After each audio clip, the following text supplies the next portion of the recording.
Koae,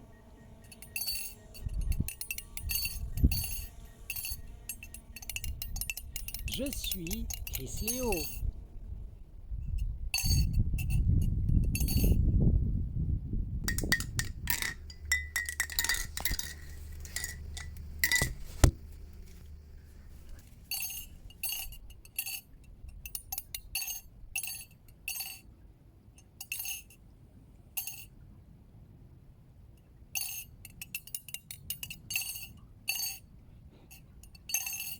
Koae.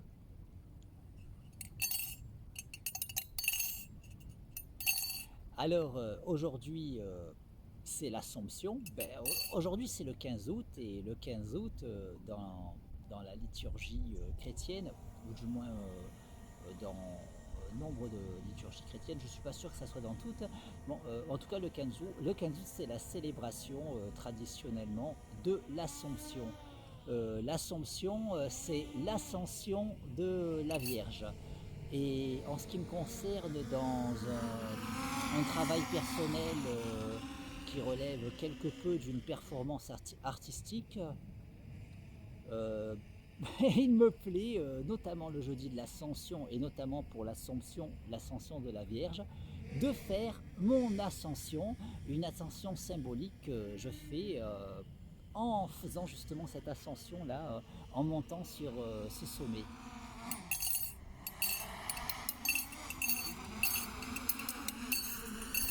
Oui, en fait, il s'agit d'un sommet au-dessus du village de Carrosse. Le village de Carrosse, qui est un lieu dit moyenâgeux, dont la ville de Carrosse est une extension relativement récente, puisque la ville même, la construction a commencé en 1971. Mais voilà, le village historique, dont la ville est une extension et qui est aujourd'hui inclus dans la ville et qui est donc un lieu dit pour la ville, voilà. Et lui, le village est moyenâgeux. Et là, le sommet est au-dessus du village. C'est un sommet cher aux randonneurs qu'on appelle les balcons de carrosse. Enfin, cher aux randonneurs, mais bon, tous les randonneurs ne le connaissent pas.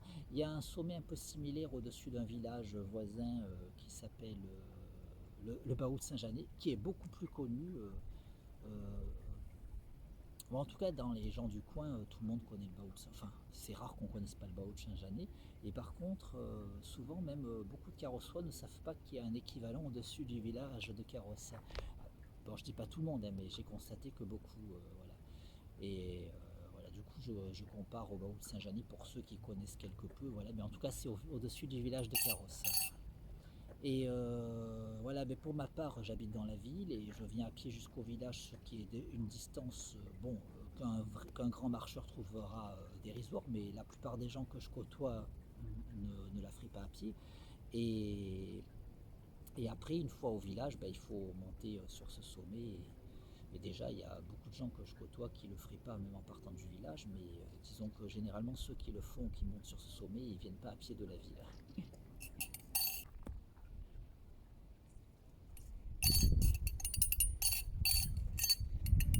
Voilà, donc je viens à pied de la ville de Carrosse et bon, une fois arrivé au village, je rejoins donc ce sommet, voilà.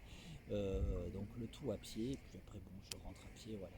Bon, c'est petite performance artistique du moins c'est plus quelque peu connecté à une performance artistique pour ce, ce travail symbolique, cette quête, cette quête personnelle que je fais avec cette symbolique connectée à cette célébration de l'Ascension notamment et de l'Assomption qui est un équivalent puisque c'est l'Ascension de la Vierge. Mais sinon, il y a des fois où je vais plus haut parce que là on peut monter encore plus haut. Et il y a donc et par les montagnes justement on peut rejoindre l'autre sommet dont je parlais tout à l'heure, le Baou de Saint-Jany. Donc mais c'est réellement très loin parce que déjà ça intéresse pas forcément grand monde, du coup c'est pas forcément bien balisé et beaucoup de gens ne savent pas qu'on peut aller jusque là-bas. Et bon, quand je l'ai fait plusieurs fois avec ma mère, on partait à 5 heures du matin à pied de la ville et en faisant l'aller-retour comme ça, en rejoignant en venant ici à pied, en rejoignant le Baouz-Saint-Jeannet à pied, en revenant, par les montagnes et en faisant l'aller-retour, on partait à 5 heures du matin à pied donc, et on rentrait à 19 heures. Et quand je l'ai fait avec mon disciple Danny Varrock qui m'avait rendu visite, ben on a été moins rapide. Bon, c'est un marcheur, mais en fait, il m'a fait remarquer que chez lui, même s'il marche beaucoup, il n'a pas autant de dénivelé. Du coup, il se rend compte que ça a fait une différence avec tout ce dénivelé qu'on a ici. Et ben, du coup, ouais, au lieu de rentrer à 19 heures comme d'habitude en le faisant avec ma mère, ben là, on est rentré à 21 heures. On n'a pas pu marcher aussi vite. Et en plus,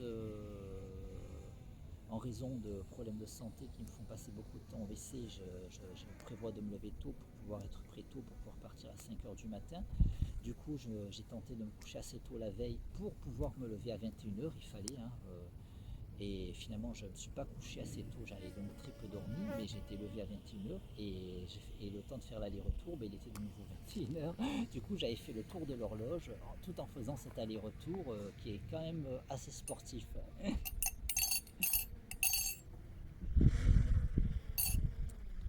Ouais, sinon, ouais, je prends quand même mes gardes par rapport aux tendances qu'il y a maintenant de, de culpabiliser toutes sortes de personnes, notamment des artistes, lorsque les artistes partagent leur œuvre ou leur expérience. Voilà, et du coup, voilà, bon, en ce qui me concerne, je partage ce que je peux qualifier de performance artistique, qui a une autre connotation que je vais expliquer plus tard. Et pour ceux voilà, qui me reprochent d'influencer, de pouvoir influer, qui pourraient me reprocher d'être une mauvaise influence, ben, plutôt que de répéter toujours ce que j'ai pu répéter, je vais insérer quelque chose de déjà tourné. Et donc voilà, je vais donc insérer une séquence vidéo qui est déjà prête, donc qui représentera une parenthèse que j'ouvre à présent.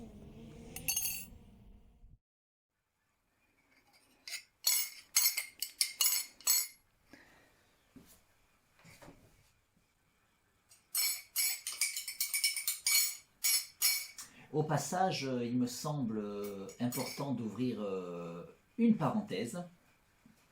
Oui, donc il me semble important d'ouvrir cette parenthèse à propos des reproches, voire des accusations que l'on pourrait éventuellement me faire par rapport à ce programme, cette intervention que je propose.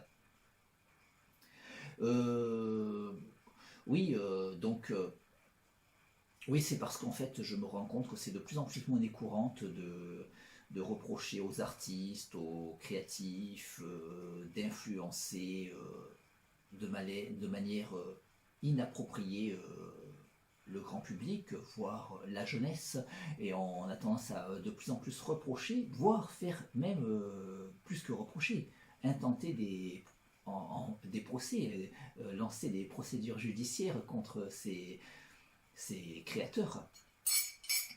Alors oui, donc du coup, je tenais à ouvrir cette parenthèse à ce sujet-là et au fait qu'on pourrait me reprocher donc d'influencer de manière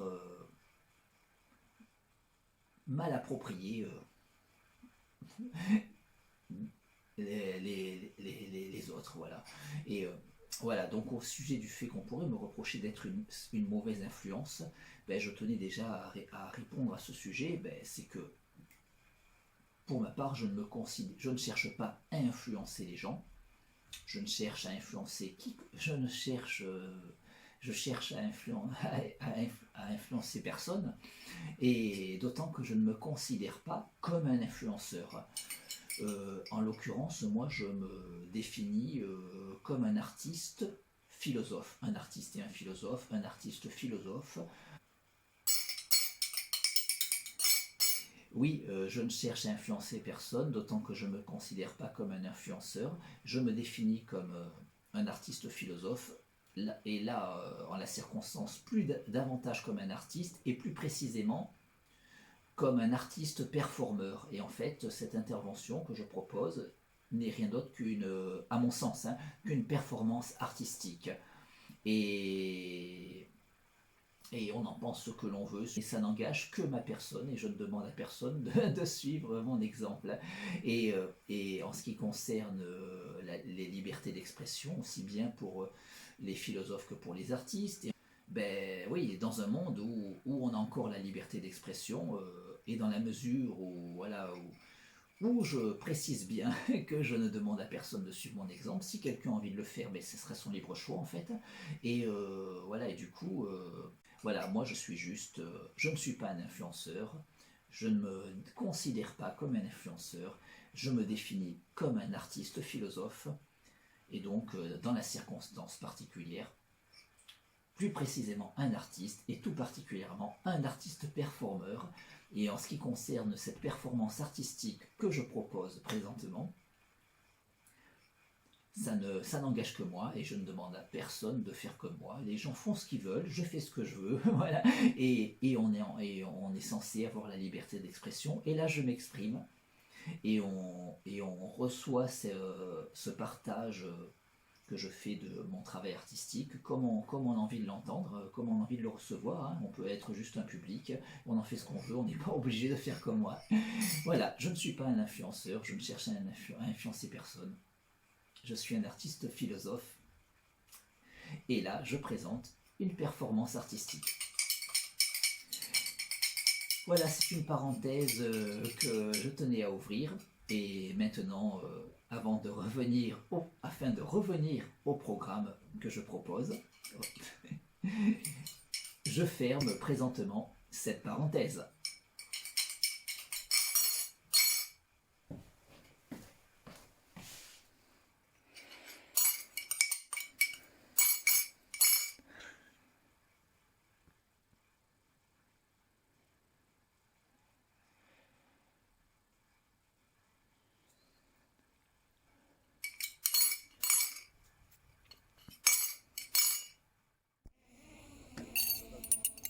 Voilà, donc à présent, je ferme la parenthèse. Voilà, et je reprends le cours de mon propos. Voilà, du coup, oui, c'est une expérience personnelle que je partage. D'une certaine manière, c'est une performance artistique avec une connotation symbolique. Et en fait, la connotation, c'est que ce travail d'ascension, symboliquement, je le vois comme un dépassement de moi, parce que je suis en lutte parce que j'ai un combat contre la maladie, et, euh, et que je travaille pour ne pas être victime, autant que faire se peut, de mes symptômes. Et, et du coup, et dans ma quête personnelle, voilà, c'est un témoignage de ma quête personnelle, et c'est mon témoignage personnel, voilà. Et, et, et en fait, ce qui se passe, c'est que, voilà, et en fait, j'ai décidé de... Ah oui, justement, ouais. Ouais, pour pas trop discourir sur ma maladie, en fait, en réalité, j'ai plusieurs maladies, dont plusieurs maladies, mais pas tant que ça. On pourrait croire qu'il y en a plus, parce qu'il y en a une qui a beaucoup de symptômes, et que c'est pas forcément équivalent que c'est la même maladie qui a tous ces symptômes. Et bon, plutôt que de discourir ici et de perdre du temps, parce que je tourne la vidéo le jour J, et voilà, ben, les choses qui peuvent être préparées à l'avance, je vais les insérer donc entre parenthèses, et je vais donc à présent insérer une nouvelle parenthèse où j'explique de quoi il s'agit en ce qui concerne mes problèmes de santé. Voilà, donc j'ouvre à présent la parenthèse.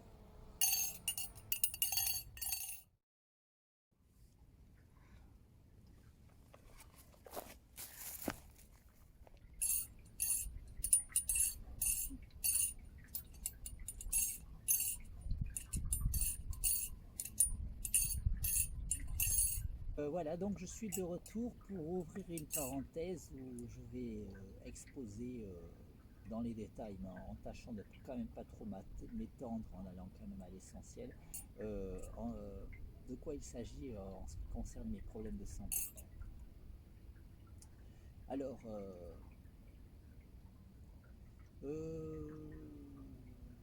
si on me vient à l'esprit, bah, je, ben,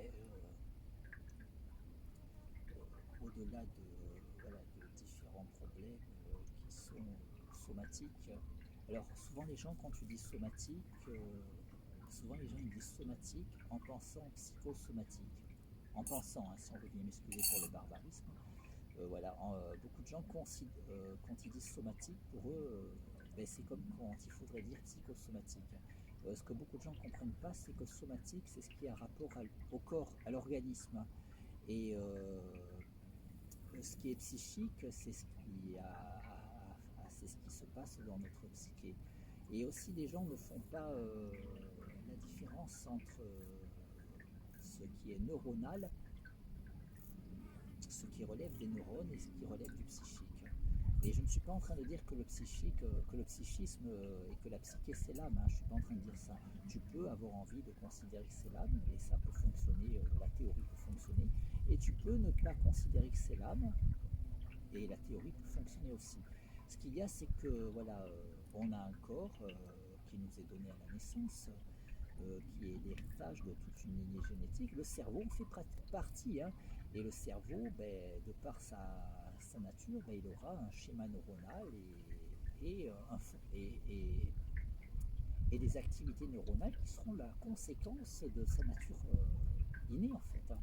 Mais après, ce qui se passe, c'est que selon ton vécu, selon ce que tu vis, les moments heureux, malheureux, certaines choses qui peuvent t'affecter, même si en t'affectant, en affectant ton humeur, en affectant tes émotions, ben, c'est le déroulement du schéma neuronal qui va se développer, mais que ça soit le déroulement du schéma neuronal qui va entraîner un psychisme qui se développe d'une manière, ou que le psychisme soit, pour ceux qui ont envie de considérer comme ça, l'âme qui serait siégée dans le cerveau, ben ça ne change pas grand-chose. Voilà, mais je ne suis pas en train de défendre l'une ou l'autre des thèses, c'est pas ça le problème. La question, c'est que le psychisme, c'est ce que tu développes dans ta vie par rapport à tes expériences, par rapport à tout ce que tu peux vivre. Même si on considère que voilà, le psychisme se développe déjà à la base par rapport à ton cerveau et ton schéma neuronal de base, mais, euh, voilà, mais selon ton vécu, tu ne développeras pas les mêmes émotions, les mêmes tempéraments, et voilà, tout ça, c'est le psychisme. Et le psychisme peut parfois avoir des souffrances qui amènent, on peut parler de maladies hein, psychiques. Et parfois, les maladies, il y a des maladies du cerveau même qui altèrent la personnalité, mais que tu as donné sens. Voilà. Et là, c'est pas le psychisme, là, il s'agit de maladies neuronales. Du coup, il y a une différence. Le psychisme, c'est la conséquence du vécu. Après, les deux peuvent interagir l'un dans l'autre, hein, malgré tout, même si le psychisme résulte du neuronal. Mais malgré tout, les deux peuvent. Voilà. Du coup, tu peux avoir une maladie psychique, mais parfois, la maladie psychique, elle a des conséquences somatiques, du coup, sur le reste de l'organisme. Et c'est là qu'on parle de somatisation. Et voilà. Et du coup, la somatisation, c'est quand on rend somatique quelque chose qui à la base ne l'était pas. Donc quelque chose qui était psychique, qui devient somatique par le processus de la somatisation. Et là, il s'agit de troubles psychosomatiques. Mais les gens disent souvent des troubles somatiques pour dire psychosomatique. Ils se trompent sur le sens du mot somatique, la plupart des gens. Et voilà, du coup, tous les problèmes de santé que je voulais évoquer sont somatiques. Hein, mais comme c'est des maladies peu connues, les gens aiment bien dire que c'est psychosomatique, mais en se trompant de mots. Et ça, c'est un peu insultant. Puis de quel droit les gens vont juger tu vois des spécialistes pour, pour être suivi médicalement. Et c'est pas parce que des gens comme ça commencent à être un peu curieux sur ta vie et qui te posent des questions et que tu te mets à parler de ta maladie parce qu'ils ont voulu que tu en parles et ils te jugent comme si tu avais commis un crime en fait. C'est ça qui est dingue.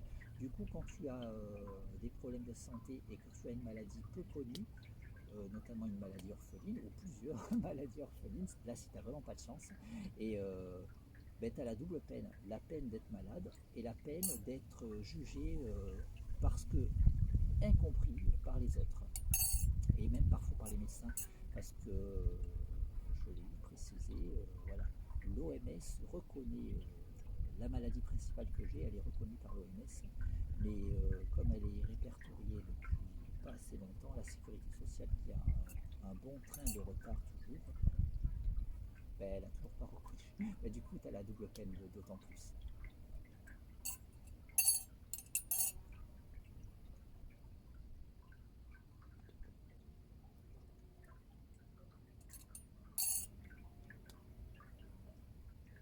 Voilà, donc il s'agit de problèmes somatiques pour ce que je vais évoquer, mais il faut quand même que j'avoue que voilà, quelque part j'ai un schéma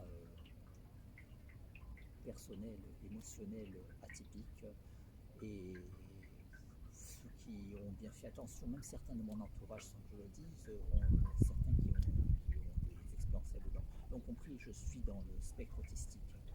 Je me situe dans le spectre autistique. Mais après, il y a, voilà, tu as l'autiste vraiment qui n'est pas fonctionnel, et puis tu as tout un spectre et des niveaux de gravité. Gravité, je ne veux pas être péjoratif, d'autant que je suis concerné. Alors, je sais qu'il y a des gens qui vont vite à crier le scandale selon quoi. Et, et voilà.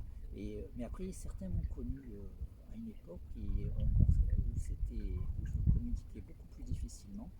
Et, et on m'a eu dit que les progrès sont spectaculaires dans ma façon d'interagir avec les autres, d'être à l'aise en société. Et du coup, ça se voit peut-être plus tant que ça, je sais pas, peut-être que ça se voit, certains me disent que ça se voit encore, d'autres que ça se voit plus, alors je sais pas trop. Je sais pas si je peux vraiment être objectif là-dessus. Bon, après ça, c'est une chose, mais je suis assez à l'aise avec ça, j'ai pas forcément aussi envie de trop combattre. Euh, je reconnais que c'est en soi une maladie, voilà, mais ceci dit, je le vois comme un trait de ma personnalité avec lequel je suis à l'aise. Voilà, et j'ai envie d'être accepté comme ça. Mais après, voilà, c'est les autres problèmes vraiment somatiques qui sont c'est trop difficile à vivre. Du coup, voilà, bon, notamment, tiens, je vais commencer par ce qui me vient à l'esprit, une grave maladie des yeux qui m'a entraîné des trous dans le globe oculaire, non, des trous dans le fond de l'œil, qu'il a fallu cautériser au laser, parce que si tu les cautérisais pas, les trous ils grossissaient et après tu perdais la vue, parce que mais quand tu les cautérises, ça n'empêche pas que d'autres puissent apparaître parce que tu as des yeux fragiles en raison d'un terrain génétique mauvais. Et puis j'ai eu des décollements de rétine, des déchirures dans la macula, des saignements dans le globe oculaire, et je suis passé plusieurs fois sur le billard. Voilà. Et après, voilà, quand tu passes sur le billard pour ce genre de choses, on n'empêche pas que ça revienne, on intervient pour pas que tu perdes l'œil à chaque fois. Voilà. Du coup, a priori, voilà, j'ai un très mauvais terrain, et voilà, il y avait un gros risque de finir aveugle, mais je ne suis pas une personne négative qui va dire je vais finir aveugle. Je vois des gens qui disent ça des fois, et donc tu peux avoir le terrain génétique, mais ça ne veut pas dire que tu vas finir aveugle. Tu dois être surveillé, tu dois vite interagir, tu dois vite réagir si tu vois que tout d'un coup il y a une gêne particulière, et il faut vite aller voir le chirurgien, c'est tout. Hein. Et, ouais, une fois il m'a dit mais qu'est-ce que vous m'avez fait? Il m'a vu après l'opération, il m'a dit moi j'avais fini ma journée, vous êtes arrivé. Il m'a opéré en derrière, il a fait fini sa journée, non mais franchement je lui dois beaucoup. Voilà. Euh, donc voilà, donc ça c'est ce qui me fait le plus flipper. Donc là, ça c'est une maladie spécifique, voilà, c'est vraiment une maladie à part. Parce que j'ai dit qu'il y a plusieurs symptômes qui sont une seule maladie, ça c'est bien neutre. Bon là c'est beaucoup moins grave, c'est juste que c'est un peu dérangeant dans la vie quotidienne, c'est une rhinite chronique. La rhinite chronique, ben, tu as l'impression que c'est un rhume. Tu as comme un rhume tout le temps, toute l'année, et ça faisait depuis ma petite enfance, partout où j'allais, j'étais obligé d'avoir une grosse provision de mouchoirs en papier, et parce que je me mouchais de façon très répétée et je ne pouvais pas faire autrement. Et bon, certains, pareil, ils me disaient ah, t'es sûr que tu n'es pas somatique? Et encore une fois, ils voulaient dire psychosomatique. Mais ma mère, avec qui j'ai grandi, elle voyait bien. Parce que des fois, je mangeais avec elle, elle me disait mais mouche-toi, je sens que tu luttes et que tu n'es pas bien. Et je dis oui, je lutte, mais parce que j'en ai marre de me moucher. Je restais difficilement plus de 10 minutes sans me moucher. Mais rapidement, le nez était encombré, je supportais mal. Et voilà, du coup, donc j'étais en lutte en permanence. Puis voilà, et j'ai aussi le syndrome de Raynaud, j'avais les doigts qui devenaient blancs très fréquemment. Voilà, donc voilà, ça fait trois maladies différentes. Voilà, et après, d'autres choses, c'est que j'avais des céphalées. Alors souvent, les gens emploient le mot migraine, mais les migraines, si j'ai bien compris, c'est surtout là, ça peut aller dans les yeux, sur les côtés. Et moi, c'était tout le casque qui faisait des pressions comme ça. Et C'est-à-dire que le mot céphalée inclut aussi bien les migraines que les douleurs à la tête autres que les migraines. Puisqu'apparemment, quand c'est tout le cas, que ce n'est pas des migraines, on peut dire le mot céphalée. Et en plus, les migraines, à ce que j'ai lu, c'est toujours décrit. C'est-à-dire que tu ne peux pas dire que j'ai des migraines tout le temps. Moi, mes céphalées, je les avais tout le temps, tout le temps, tout le temps, tout le temps. Voilà, ça c'est. Et voilà. Et j'avais aussi des douleurs musculaires généralisées tout le temps de la tête aux pieds. Euh, oui, d'ailleurs, je dis j'avais parce que je ne sais plus si je l'ai dit avant la parenthèse, mais depuis mes méditations, ça va mieux. J'ai tendance à avoir tout fait partir ou beaucoup de choses. Mais là, ceci dit, aujourd'hui, j'ai mal au dos. Voilà, mais ça faisait longtemps que j'avais plus mal au dos. Ouais, mais bon, voilà, je vais méditer, ça va partir. Et voilà, donc, les céphalées, les douleurs musculaires. Ah oui, ouais, ouais. Euh, voilà, j'ai un problème qui s'est aggravé, je me sentais de plus en plus fatigué. J'étais au lycée, je me sentais de plus en plus fatigué, à l'approche du bac, de plus en plus fatigué. Quand tu dis ça, malheureusement, tu es paresseux. Et puis finalement, après, j'ai appris qu'il existait une maladie qui s'appelle le syndrome de la fatigue chronique. Malheureusement, si tu dis aux gens que tu as le syndrome de la fatigue chronique, rien que le nom de la maladie, ça y est, on te l'étiquette du mot paresseux. Moi, j'ai été une personne qui avait beaucoup d'ambition, je voulais réussir en tant qu'artiste, et je veux toujours, et je vais y arriver. Mais du coup, d'avoir ce problème de fatigue, de somnolence et même d'endormissement subite, c'était pas facile. Ah oui, justement. Et le gros problème, c'est tout ce problème intestinal qui faisait que je passais tellement de temps sur les WC, notamment des journées entières. Hein, pendant longtemps, ça a été des journées entières. Et bien, justement, le syndrome qui affecte les intestins, qui faisait que je passais autant de temps sur les WC, couplé avec ce syndrome de fatigue chronique, faisait que je m'endormais sur les WC, que je tombais des WC. Voilà. Et puis, il y avait les douleurs musculaires. Et je crois bien avoir oublié quelque chose. C'est dur, finalement, bah, tu vis avec, tu finis par oublier. Puis là, en fait, depuis mes méditations, j'ai fait diminuer vraiment les symptômes, voire partie certains. Du coup, je les oublie aussi, tant mieux. Hein. Et là, c'est parce que je veux vraiment commémorer mes victoires. Voilà. Oui, en fait, oui, c'est vrai, je disais que j'ai. Voilà, oui. Je sais plus ce que je voulais dire.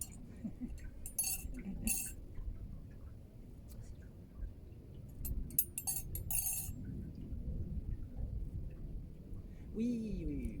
Voilà, voilà. J'ai bien évoqué les yeux, la rhinite chronique, le syndrome de Raynaud, ça c'est bien trois maladies à part. Mais après, les céphalées chroniques, les douleurs musculaires chroniques généralisées, le syndrome de la fatigue chronique, ça c'est la même maladie. Et là où ça peut étonner, c'est que le problème intestinal, c'est également la même maladie. Euh, ah oui, et il y a un syndrome de l'oreille interne, maladie de l'oreille interne, mais en fait il s'avère que c'est la même maladie aussi. Et en fait, comment ça s'explique? C'est parce que c'est en fait, du moins c'est d'une des théories, hein, parce qu'après il y a des théories qui vont dans l'autre sens, moi j'adhère à celle-là.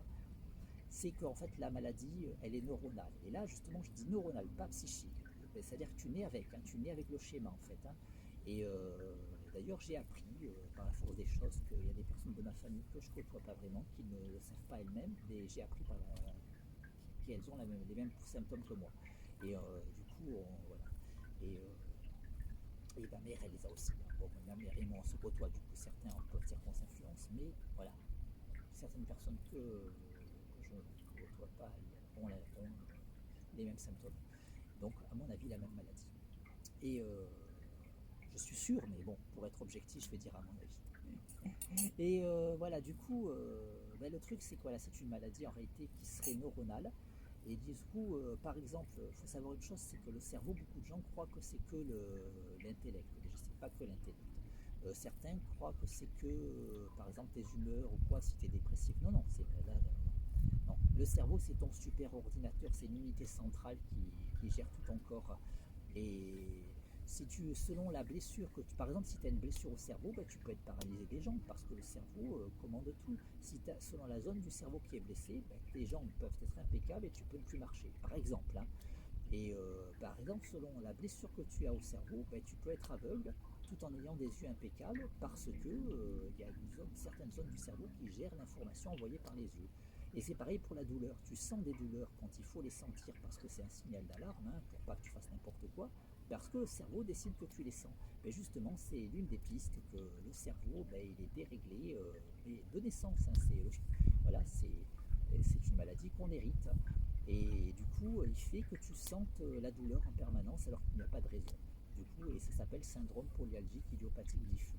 Et ce syndrome de fatigue chronique, ben pareil, c'est ce dérèglement du cerveau, c'est connecté.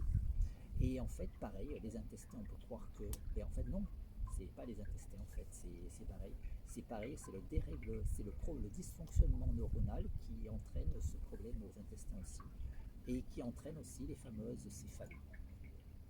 Voilà, et moi, quand j'ai su que j'avais ce problème neuronal, quand j'ai su que les douleurs musculaires, ça venait de là, ben, j'ai de suite, très vite en tout cas, considéré que ce qui était probable, plutôt que d'avoir autant de maladies, je savais qu'il y en avait déjà plusieurs, mais quand même un peu moins, je me suis dit, voilà, du coup, que tous les symptômes que je trouvais logiques qui pouvaient être connectés, j'ai théorisé et j'ai pensé qu'ils pouvaient être voilà, le résultat de ce dérèglement neuronal, de ce dysfonctionnement neuronal.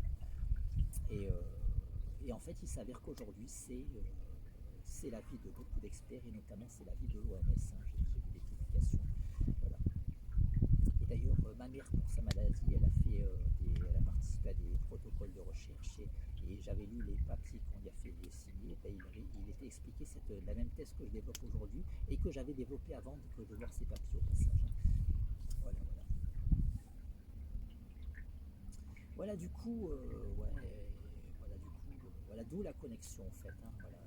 Du coup, en fait, il y a donc le syndrome de Raynaud, la maladie des yeux, la rhinite chronique, et après le syndrome polyalgique idiopathique diffus qui a des conséquences sur les céphalées, la fatigue et les intestins. Voilà. Et l'oreille interne, mais en réalité, si on fait le test de l'oreille interne, il n'y a rien. C'est le cerveau qui a un problème en fait. C'est vraiment le neuronal. Voilà.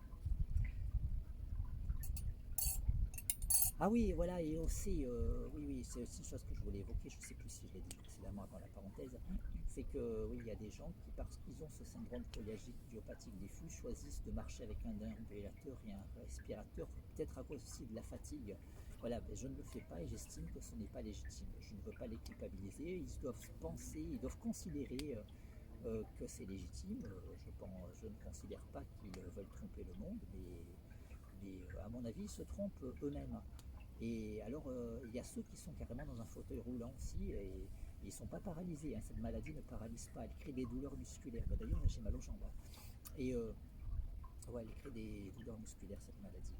Et après, on pourra dire, la personne qui a passé des mois, voire des années dans son fauteuil roulant, pourra dire qu'elle ne peut plus marcher. Mais je crois qu'elle ne peut plus marcher. Je crois. Parce que moi, quand je passais des journées entières à chier, assis sur les WC, sans pouvoir me lever des WC, ben à la fin de la journée, quand je me levais des WC, je tenais plus debout. Parce que les muscles, ils n'avaient pas été sollicités assez. Ils avaient été restés trop longtemps sans être sollicités. Du coup, oui, ces personnes-là finissent par ne plus pouvoir marcher, mais parce qu'elles ont commis l'erreur de décider qu'en raison de leur douleur musculaire, il fallait rester assis. Non, en réalité, il faut continuer à marcher quand tu as des douleurs musculaires. Au-delà de mes techniques de méditation, avec des techniques plus pragmatiques, il faut continuer à marcher.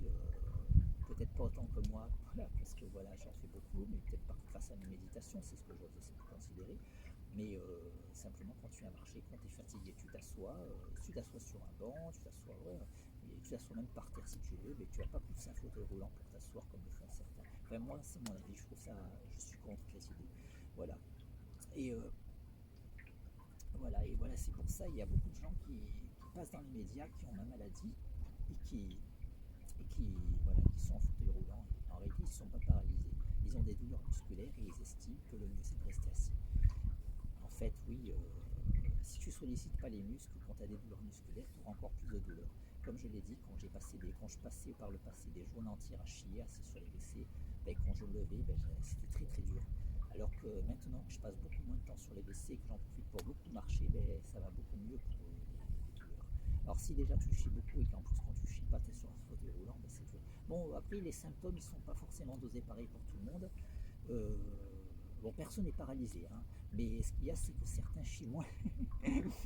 Voilà. Par exemple, certains ont les douleurs musculaires plus intenses, certains c'est plutôt les céphalées, certains c'est plutôt le syndrome de la fatigue chronique, mais on a tous un peu tous les trucs. Mais voilà, ça peut être dosé pas différemment parce que quelque part il y a un schéma, certainement il y a un schéma héréditaire, mais après, même quand on a ce schéma héréditaire, on n'est pas des clones.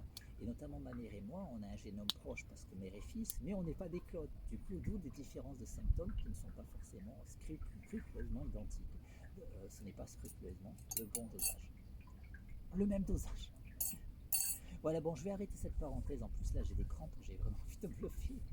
Voilà, du coup, je vais fermer la parenthèse et on va reprendre je vais reprendre le cours de mon propos.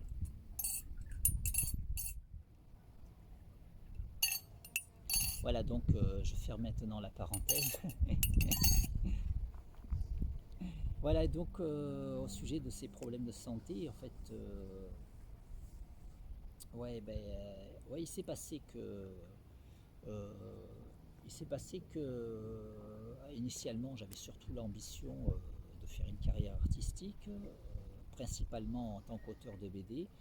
Et notamment quand ce problème qui affecte les intestins est allé à tellement s'aggravant, notamment et d'autres se sont aggravés, d'autres symptômes se sont aggravés, mais quand je me suis mis particulièrement à passer les journées sur les WC que j'arrivais plus à en sortir, et bon, certains me disaient t'as qu'à installer la table à dessin dans les WC. Moi, que je rentrais dans la pièce dans le but d'en sortir le plus vite possible, donc j'allais pas m'installer.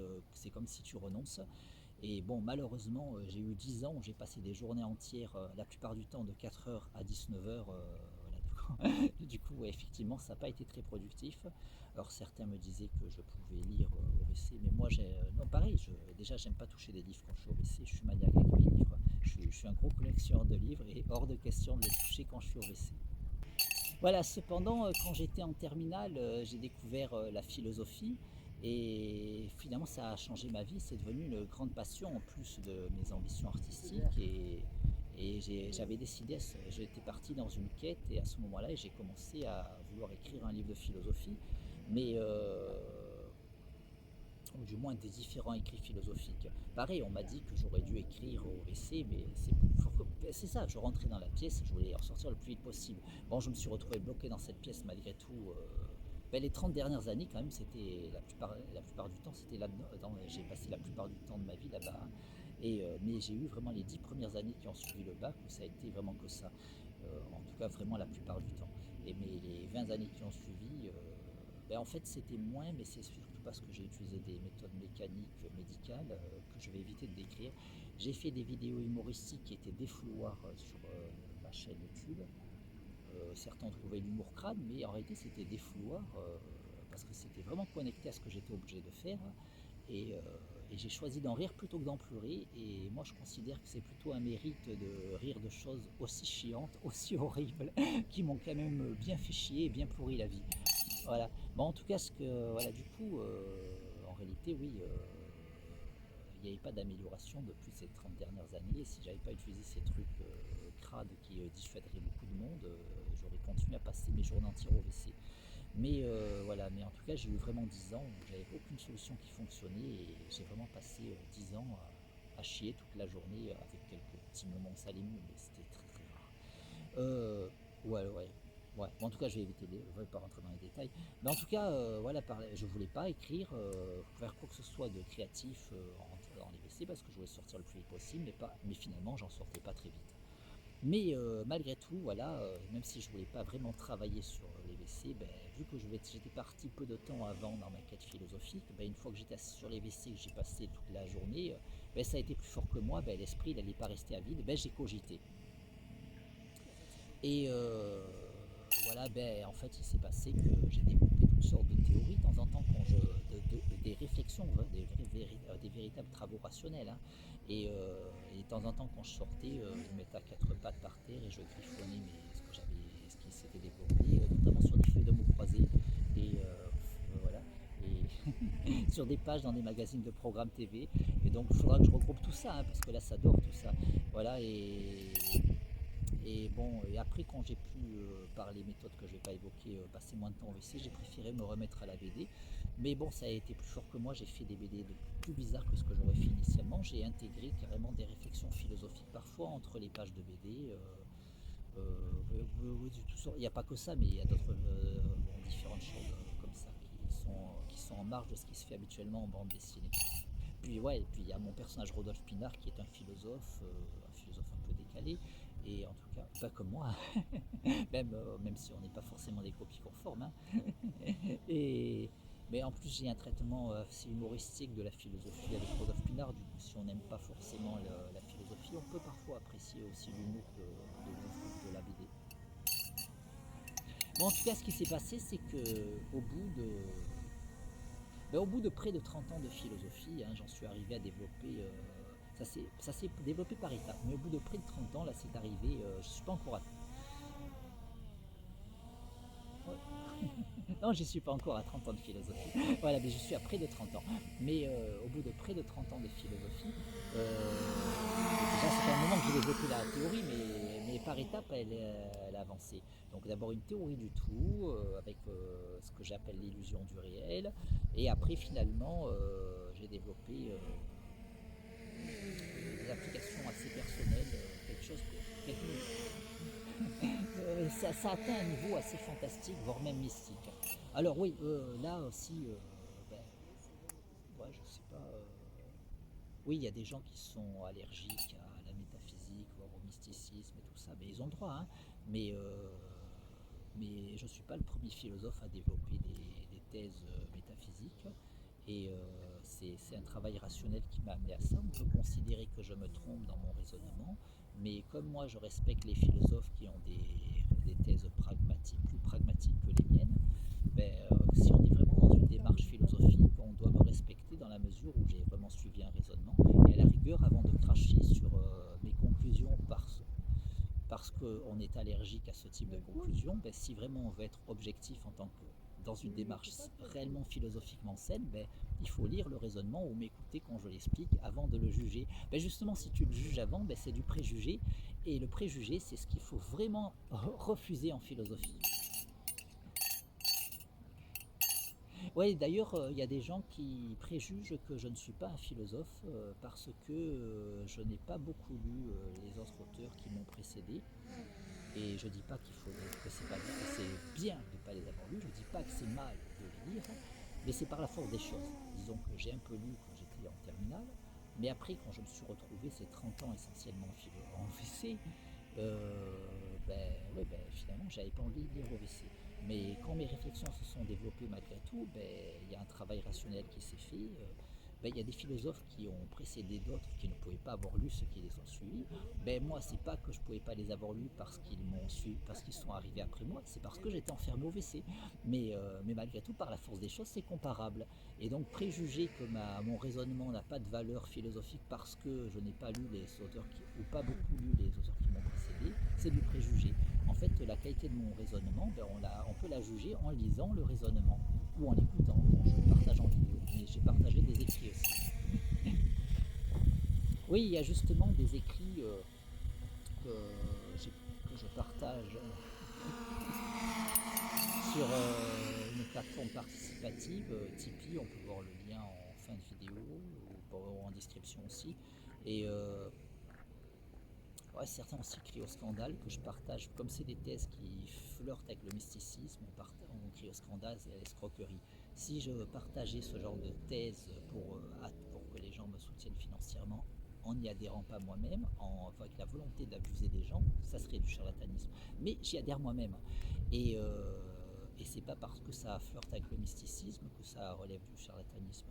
Et si j'écrivais des livres et que des gens ont envie de les acheter, même sur ces thèses-là, les gens peuvent acheter ce qu'ils ont envie d'acheter, ils ne sont pas obligés. Et s'ils ont envie de me soutenir et de découvrir au fur et à mesure les textes que je vais maintenant taper et mettre là au fur et à mesure, c'est pareil en fait. Et déjà, il y a beaucoup d'artistes qui aujourd'hui, parce que les livres papier, notamment les artistes qui communiquent comme ça, notamment les auteurs de BD, la plupart ils s'en sortent pas, hein. La plupart ils survivent, hein. C'est pas qu'ils vivent, ils survivent. Et du coup, c'est comme ça qu'ils arrivent à s'en sortir.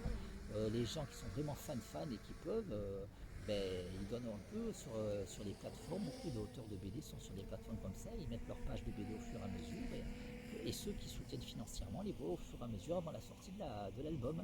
Et moi je mets non seulement des BD comme ça quand je peux, hein, quand j'y arrive, hein. J'ai parfois des difficultés aussi, notamment des difficultés informatiques, hein, pour finaliser le travail en raison de problèmes financiers. Oui, il y aurait des réparations à faire. Et puis oui, il y a des frais que j'arrive pas à faire en ce moment. Et, euh, et puis, oui, puis je mets donc, quand je peux, des BD, d'autres fois des textes de philosophie, parfois des liens vers des vidéos exclusives. Voilà, mais les gens peuvent découvrir s'ils ont vraiment envie de soutenir l'artiste. Et quand bien même là, c'est aussi un artiste, je suis un artiste et un philosophe, ben c'est pareil, je partage au fur et à mesure ce que je crée, hein, en fait, hein, puisque même le texte reste une création malgré tout. Et la présentation en vidéo aussi. Donc il n'y a pas de raison, ben, c'est encore du préjugé en fait.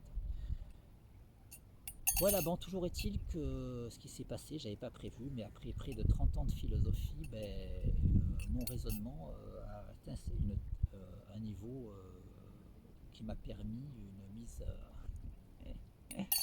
une mise en pratique qui m'a permis de faire un travail sur moi-même pour que ma volonté puisse combattre mes problèmes de santé. Et je vais faire un petit résumé, mais c'est vraiment un résumé pour que ça soit fait dans l'essentiel de la vidéo, mais après je vais insérer quelque chose entre parenthèses où ça sera vraiment bien développé. Voilà, bah disons qu'en faisant simple, tu peux constater que si tout est relatif dans l'existence, ben c'est nécessairement possible uniquement parce que le tout est absolu. Si le tout n'était pas absolu, la maxime tout est relatif ne pourrait être absolument vraie. Donc il faut que le tout soit absolu et il faut qu'il soit la vérité pour que ça soit absolument vrai, que tout soit relatif dans l'existence. Et ainsi le tout se retrouve être la vérité, il est l'être, et toutes les vérités relatives de l'existence participent de lui. Oui, là il y a ce problème chez le commun sur le mot être qui, pour eux, ils vont dire je suis un être, moi, toi tu es un être. Non, mais ça c'est pas ça le mot. Bon, à la rigueur, ça serait plutôt le mot entité, ou je peux dire aussi, je peux me définir comme une personne. Et non, non, le mot être, le concept d'être en philosophie, c'est ce qui est. Et dans la mesure où tu démontres la réalité de l'absolu, en tant qu'absolu, il est nécessairement immuable et autosuffisant, donc il ne peut pas y avoir autre chose que lui. Il est donc l'être à lui tout seul. Ce qui est, c'est que l'absolu. Et, euh, et l'existence participe de l'absolu. Donc nous, dans notre niveau d'existence, nous sommes dans l'existence, et l'existence participe de l'être, qui est la vérité, qui est l'absolu. Voilà, et du coup, l'existence. Ah oui, oui, oui, oui. Ouais, donc, et l'absolu en tant que tel est nécessairement l'être à lui tout seul, il est nécessairement immuable et autosuffisant, et il est donc nécessairement conscience absolue, qui pense tout, qui pense le tout, et donc cause de tout, cause de soi. Et ouais, et du coup.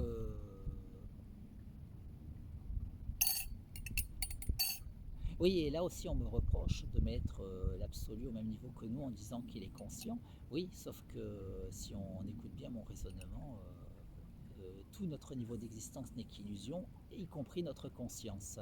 On peut employer le mot conscience par commodité, mais la seule véritable conscience, c'est la conscience absolue qu'on peut appeler la conscience avec un grand C. Et en fait, nous n'avons aucune autre raison d'exister que qu'en tant que la seule raison de notre existence, c'est que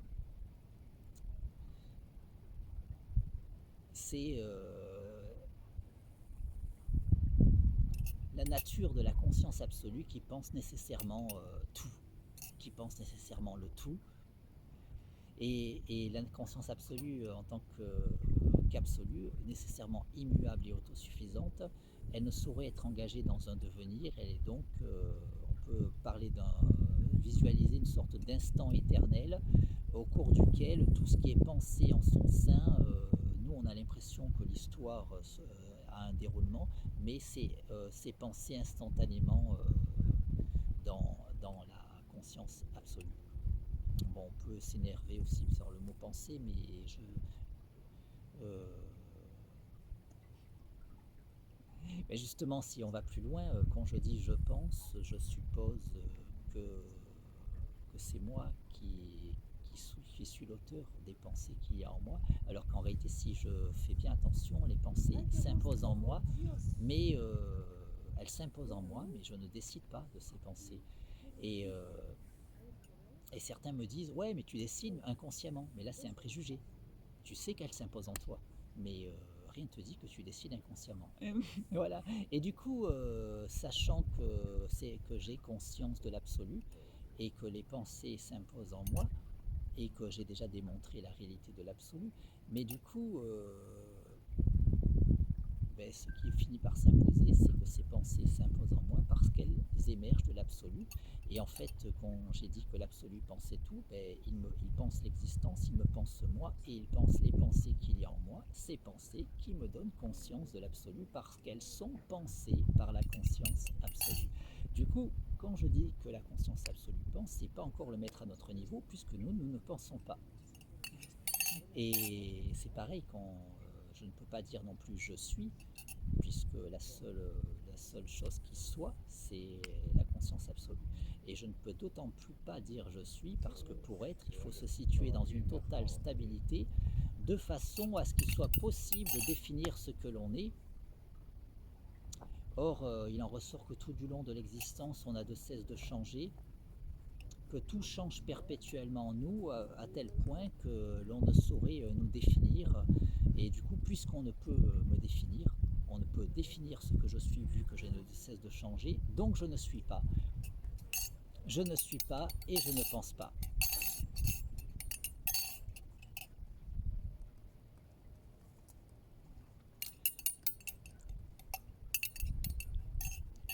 Et les pensées qui me traversent me donnent conscience de l'absolu parce qu'elles sont pensées par la conscience absolue qui pense tout, qui est l'être qui pense l'existence, qui pense mon existence, qui me pense moi.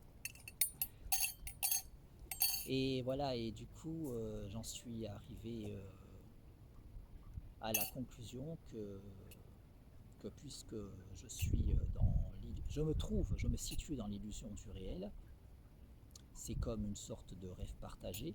Et vu qu'il est avéré que lorsque l'on dort et que l'on est dans le sommeil paradoxal, en prenant conscience de son rêve, on peut faire l'expérience de rêve lucide et de façon à pouvoir décider de son rêve, le contrôler. Et là, vu que c'est un autre niveau de rêve, du fait de ce raisonnement qui m'a permis de comprendre que c'est un autre niveau de rêve, j'en deviens déjà plus conscient. Et en cultivant cette conscience, davantage je la cultiverai, davantage je pourrai faire donc l'expérience de rêve lucide dans ce rêve qu'est l'existence. Voilà, et du coup en fait, j'ai commencé à travailler comme ça et à m'endormir avec juste la volonté de prendre le contrôle de mon rêve et la volonté de me réveiller en continuant à contrôler mon rêve au réveil, du coup dans l'illusion du réel, dans cet autre niveau de rêve. Et pour le faire, je fais pas. Il y a beaucoup de gens dans les quêtes mystiques qui cherchent toujours des nouvelles formules, comme des formules magiques, des trucs. Et en fait, en réalité, il n'y a qu'une seule vérité, c'est juste cette lucidité à développer et à maintenir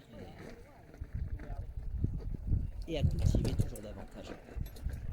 Et du coup, pour ce faire, en faisant le raisonnement, ça me l'a donné, mais, ce qu'il y a, c'est qu'après, tu es dans ton environnement, l'environnement il s'impose en toi, et l'environnement ainsi que toutes les personnes avec lesquelles tu peux conjuguer dans cet environnement, tout va sans arrêt, quand bien même ton raisonnement t'a montré que tu es dans l'illusion du réel, ton environnement va religieusement te convaincre que non, tu es dans la réalité.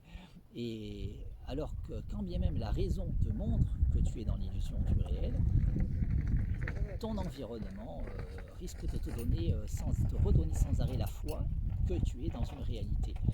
Et du coup, ma technique, c'est tout simplement de me rappeler ce raisonnement, pas pour faire du courage de crâne.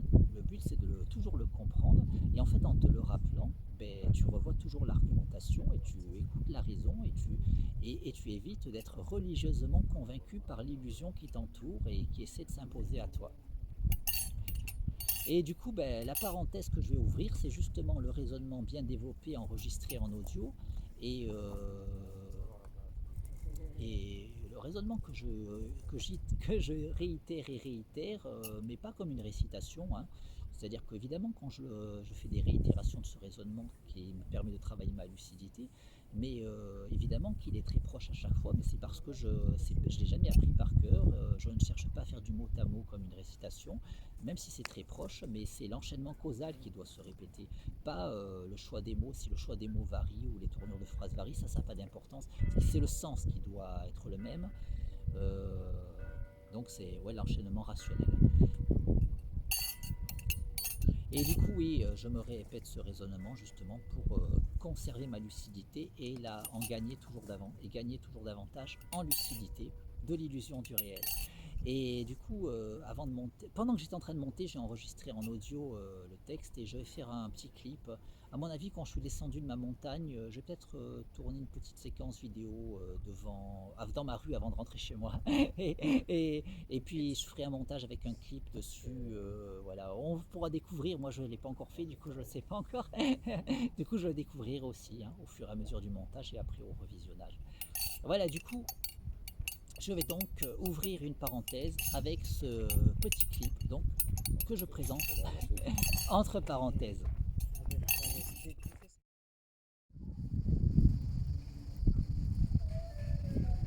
Moi,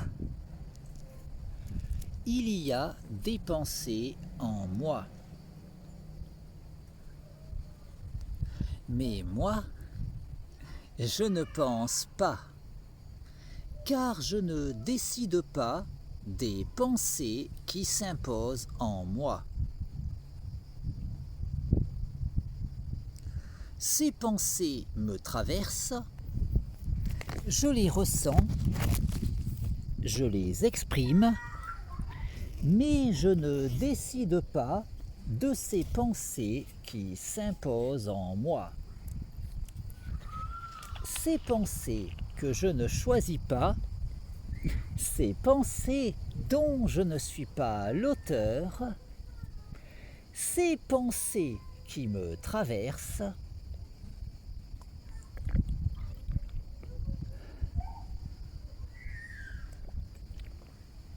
en me donnant conscience du concept de l'absolu,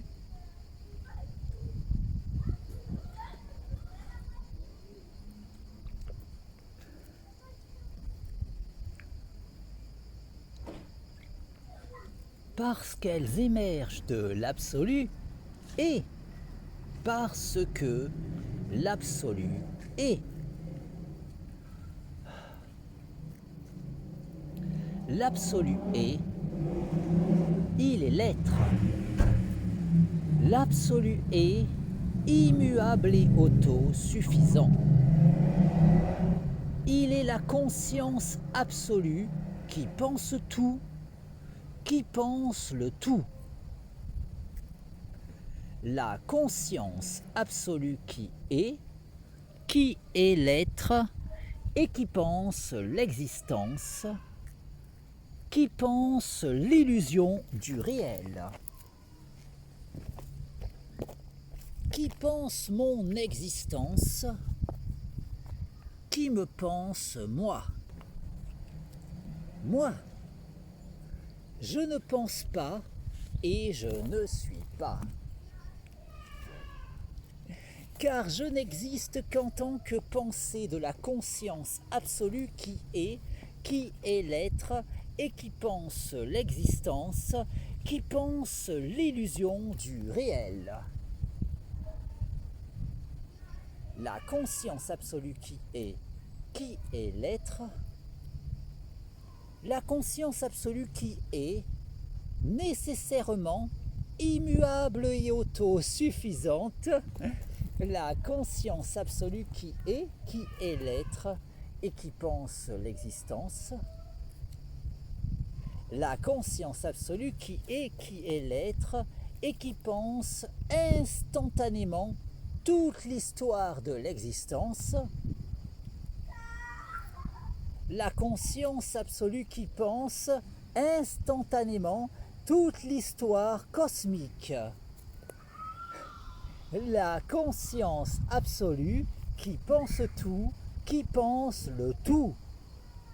La conscience absolue qui est l'être et qui pense l'existence, qui pense l'illusion du réel, qui pense mon existence, qui me pense moi et qui pense les pensées qui s'imposent en moi.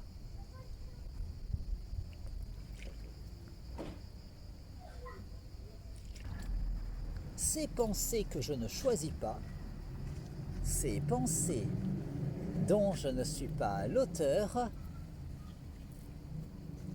ces pensées qui me traversent,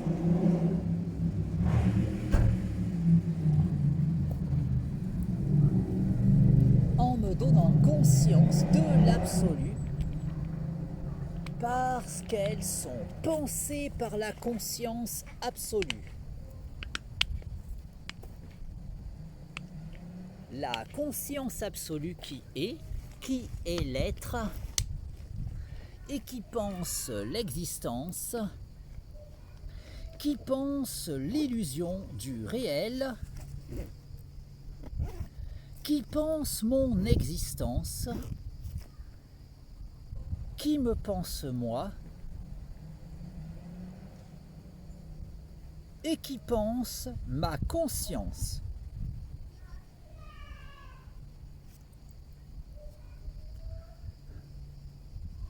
Ma conscience est lucide de l'illusion du réel.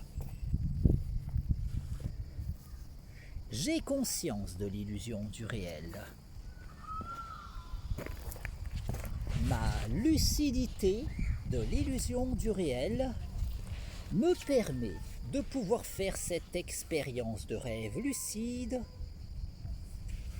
Dans ce rêve qu'est l'existence, de façon à pouvoir décider de mon existence. Car, de même qu'en prenant conscience de mon rêve, je peux faire l'expérience de rêve lucide lors du sommeil paradoxal,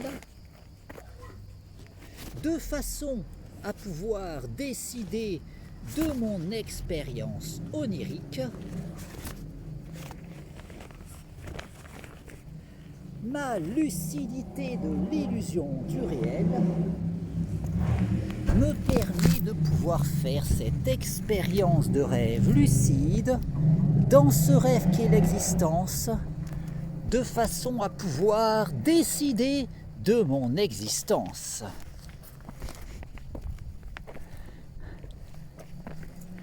La nuit, je me couche en décidant de mon rêve.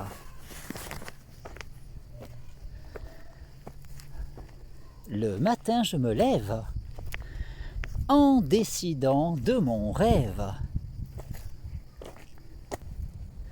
Dans ce rêve qu'est l'illusion du réel.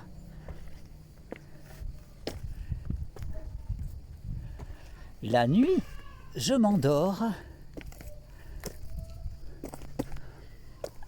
en décidant de mon rêve.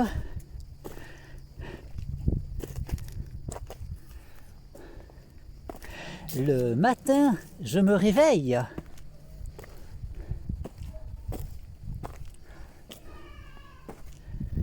en décidant de mon rêve. J'ai conscience de l'illusion du réel.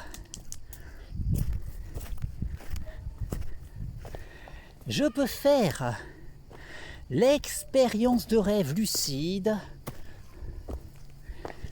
dans ce rêve qu'est l'existence. J'ai conscience de n'être qu'une illusion dans ce rêve qu'est l'illusion du réel.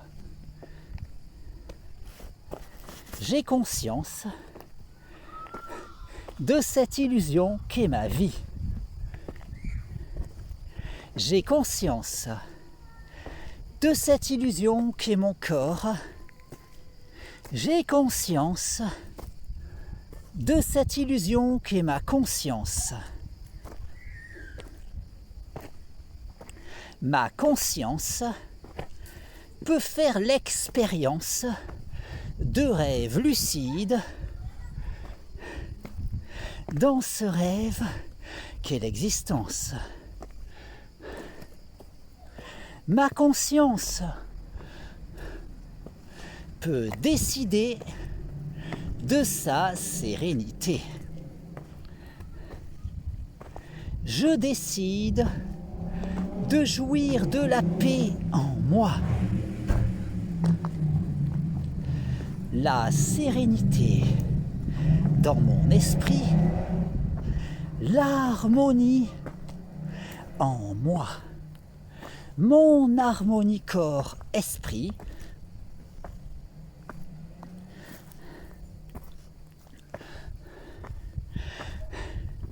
mon harmonie avec toute chose, mon harmonie avec tout, mon harmonie avec le tout. Je décide de provoquer l'alchimie en moi, l'alchimie dans ma vie, l'alchimie dans mon corps, l'alchimie dans mon esprit, l'alchimie dans mon corps, esprit. L'alchimie dans le cours de ma vie, l'alchimie dans mon existence, l'alchimie dans l'orientation de mon existence.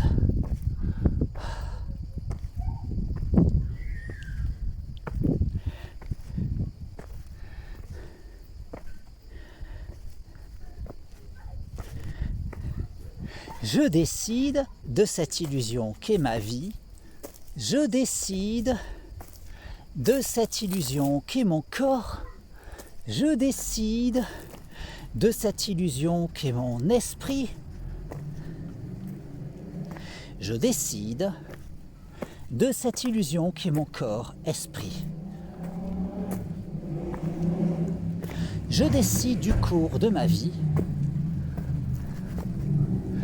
Je décide d'orienter ma vie selon ma volonté dans ce rêve qu'est l'existence.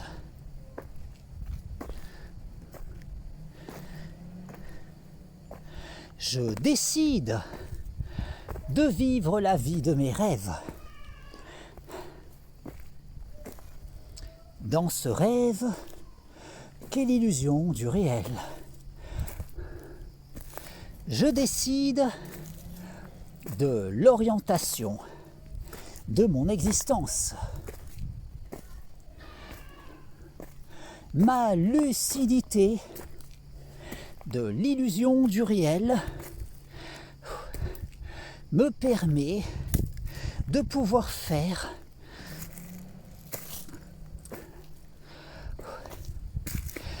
cette expérience de rêve lucide dans ce rêve qu'est l'existence, de façon à pouvoir décider de mon existence. La nuit, je me couche en décidant de mon rêve. Le matin, je me lève en décidant de mon rêve. Dans ce rêve qu'est l'illusion du réel. La nuit, je m'endors en décidant de mon rêve. Le matin, je m'éveille en décidant de mon rêve. ma lucidité de l'illusion du réel me permet de pouvoir faire l'expérience de rêve lucide dans ce rêve qu'est l'existence, de façon à pouvoir décider de mon existence.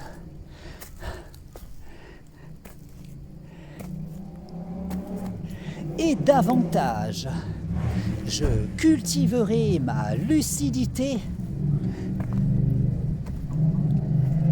davantage je pourrai aller plus loin, toujours plus loin, n'ayant nulle autre limite que celle que je m'imposerai, de sorte qu'en cultivant toujours davantage ma lucidité, je pourrai toujours davantage poursuivre mon évolution sur la voie de l'ascension de mon moi.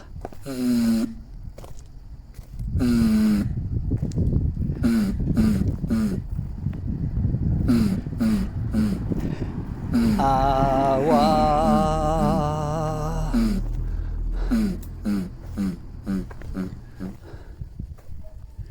La nuit, je me couche en décidant de mon rêve.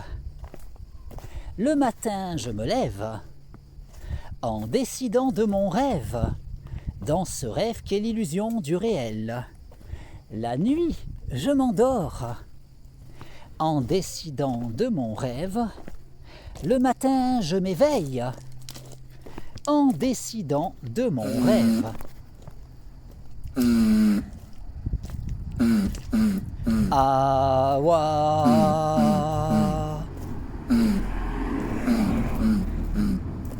Ma lucidité de l'illusion du réel me permet de pouvoir faire l'expérience de rêve lucide dans ce rêve qu'est l'existence, de façon à pouvoir décider de mon existence. Je décide de cette illusion qu'est ma vie. Je décide de cette illusion qu'est mon corps. Je décide de cette illusion qu'est mon esprit. Je décide de cette illusion qu'est mon corps-esprit. Je décide de jouir d'une santé optimale.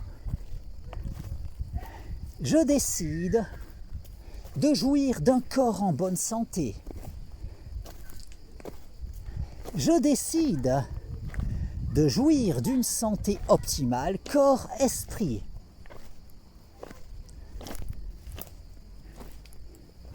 Je décide de jouir d'une jeunesse éternelle. Je décide de vivre éternellement.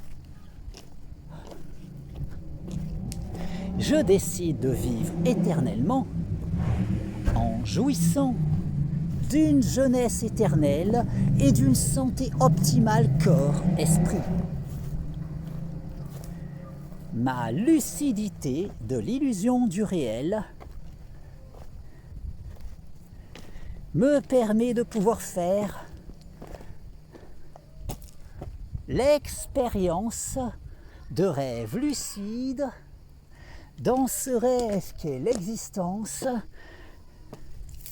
de façon à pouvoir décider de mon existence.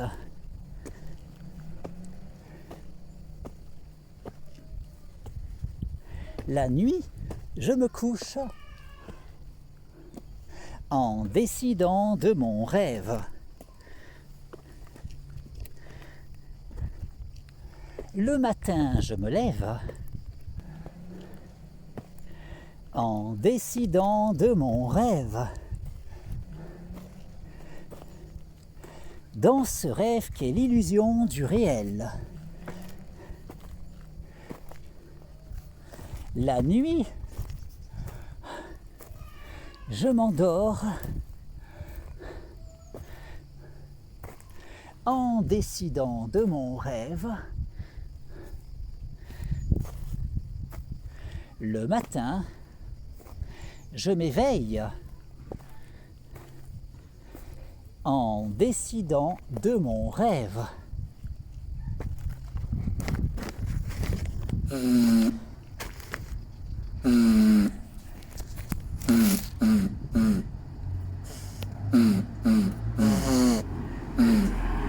Awa.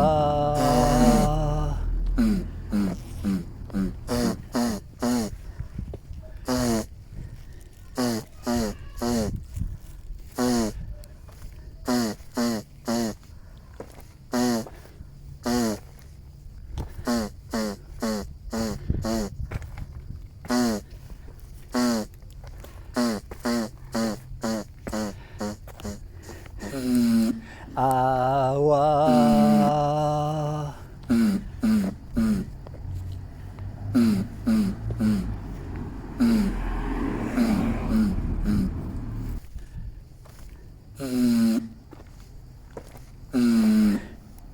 Awa.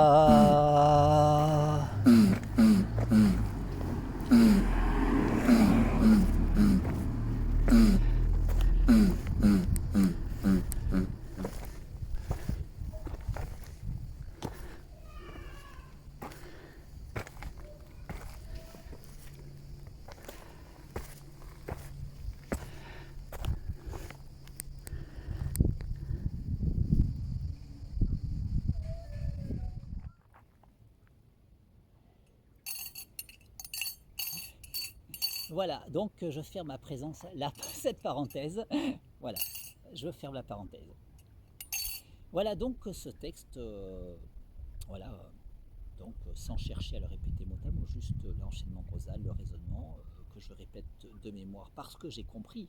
Et en fait, tu peux faire pareil, même si, déjà je l'ai compris parce que j'en suis l'auteur, mais en même temps, voilà, et du coup, même si tu n'en es pas l'auteur et que tu as envie de faire le travail, ben, en le répétant, tu n'es même pas obligé de le répéter mot à mot, juste l'enchaînement causal, le raisonnement, il faut que ça ait le sens, voilà.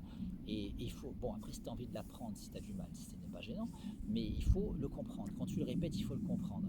C'est justement un travail de lucidité, donc il faut comprendre. Et le fait, c'est que je me le répète toutes les nuits avant de m'endormir. Puis dans la journée, très souvent, hein, je ne sais même pas combien de fois. De temps en temps, je l'enregistre. Et je l'ai fait un grand nombre de fois. Et du coup, et, euh, et du coup, bah, je le fais avant de m'endormir pour justement partir en rêve lucide et me réveiller lucide et poursuivre le rêve lucide dans l'existence, dans l'illusion du réel.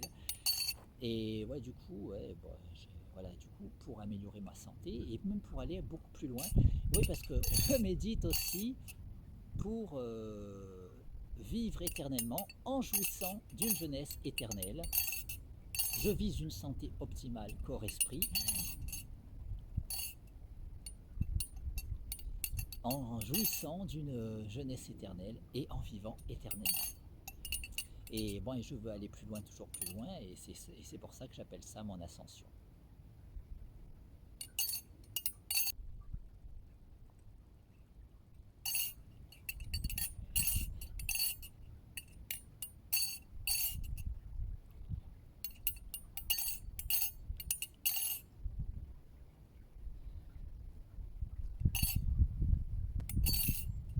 Voilà, en tout cas, je fais ce symbole-là. Voilà.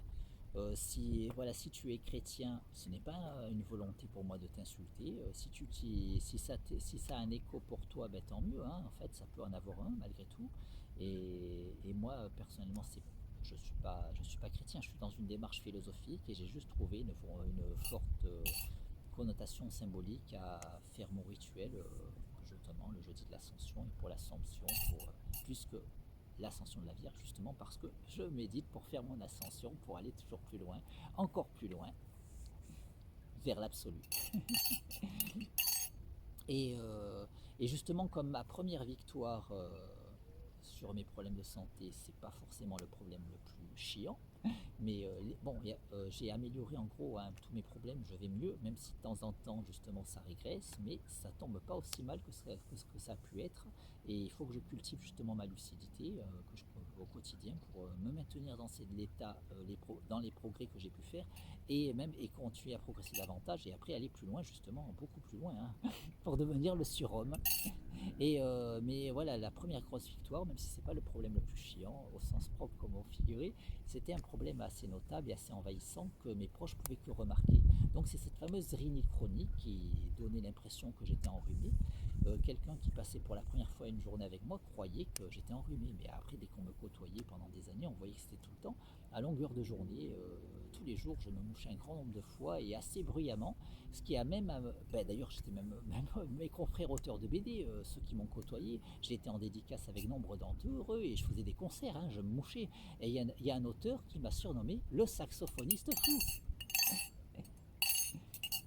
Et ça tombe bien, mon père jouait du trombone. Et ouais, du coup, ça a été ma première grosse victoire. J'avais dit à aucun de mes proches que j'allais faire ce travail, parce que je savais bien qu'on n'y accorderait guère de crédit.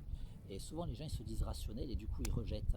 En fait, si tu es rationnel, tu écoutes le raisonnement avant de rejeter. Bon, après, moi, je veux bien respecter, mais voilà. Disons qu'ils sont plutôt pragmatiques et ils rejettent par préjugé l'éventualité d'une réalité métaphysique.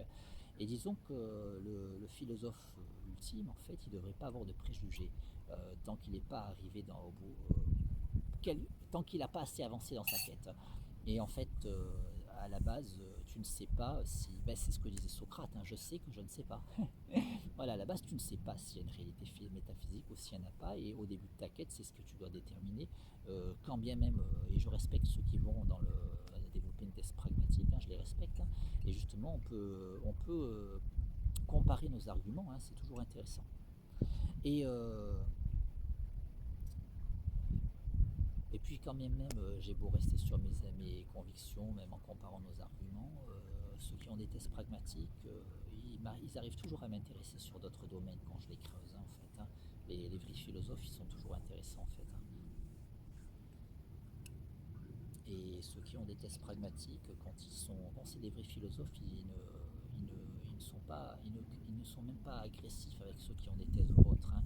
Moi, j'ai entendu Michel Onfray parler de son respect pour Descartes, alors que Michel Onfray est athée et que Descartes, le père du cartésianisme, hein, parce que beaucoup de gens me disent je suis cartésien donc je suis athée, mais Descartes était théiste, c'est-à-dire que son raisonnement l'avait amené à conclure que Dieu était réel. Voilà. Mais le théisme, c'est une conviction philosophique. Quand bien même on peut avoir pour en considérer que le philosophe se trompe, ça ne relève pas de la foi. Et je considérerais le déisme, parce que souvent on dit que le déiste c'est celui qui croit en Dieu en dehors de toute religion révélée. J'ai préféré considérer plus largement le déisme comme la croyance en Dieu et le théisme comme une théorie qui démontrerait que Dieu est réel. Et évidemment, on pourra comprendre comme mon absolu, s'il faut le comparer à un concept déjà existant et bien familier, c'est le concept de Dieu. Mais beaucoup de gens vont faire l'amalgame avec tout ce qui peut être dit dans différents cultes, mais il y a le concept pris généralement et c'était pas obligé de l'affilier au culte existant, surtout qu'ils ont quelques divergences, ces différents cultes. Hein. Et, euh, et honnêtement, pour moi, ça n'a aucun sens que Jésus-Christ, si on admet son existence, ait pu être la conscience absolue qui serait venue sur Terre. Je maintiens que, que ça ne tient absolument pas debout.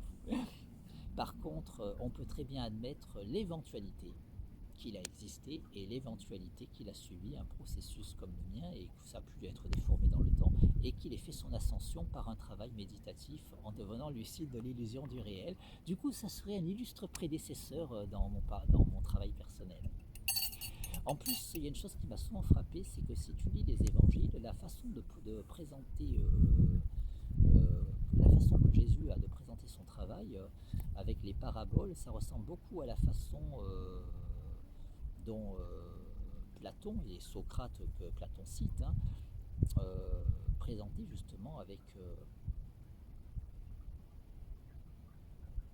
Je trouve plus le mot, il me semble pas qu'on disait parabole pour eux, mais c'est un équivalent en fait. Voilà, bon, c'est pas grave, on me comprendra. Et oui, c'était des exemples en fait. Il y avait des exemples avec des fictions aussi, bien chez Platon et même chez Socrate que Platon rapportait en fait.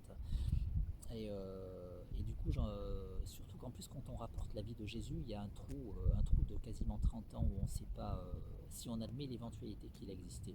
En même temps, c'est même logique d'imaginer qu'il y a quelqu'un qui a créé ce qui s'est développé ensuite. Après, ça peut être un groupe de personnes qui a inventé un leader, on peut aussi imaginer. Mais le leader peut avoir existé, on n'est pas obligé de considérer qu'il est le fils de Dieu ou Dieu le Fils. On n'est pas obligé de considérer ça. On peut même considérer qu'il n'a rien fait de miraculeux, mais qu'il a quand même créé la secte qui a pris cet essor. Voilà, reconnaître l'éventualité de son existence, c'est pas du tout farfelu. Mais après, vu la présentation sa vision l'emballage, et je trouve qu'il est assez socratique ou platonicien. Et même si c'est pas amené avec les raisonnements mais il y a des parties assez rationnelles. Par exemple, quand il dit quand tu quand tu reproches la paille que tu vois dans l'œil de ton frère, avant de le faire, regarde plutôt la poutre qu'il y a dans le tien. Mais il y a quelques remarques comme ça qui sont très pertinentes et qui relèvent du rationnel en fait, et pas simplement de la foi. Et du coup, on peut se demander si quelque part il a visé un public différent et qui n'a pas forcément transmis tous ses raisonnements, ou si une partie du raisonnement n'a pas été transcrit par ceux ou des parties du texte qui se seraient perdues et qui serait devenu un culte religieux alors que c'était peut-être plus à la base, peut-être, voilà. Et en tout cas, on peut admettre, si on admet son existence, qu'il ait pu faire ce processus ascensionnel.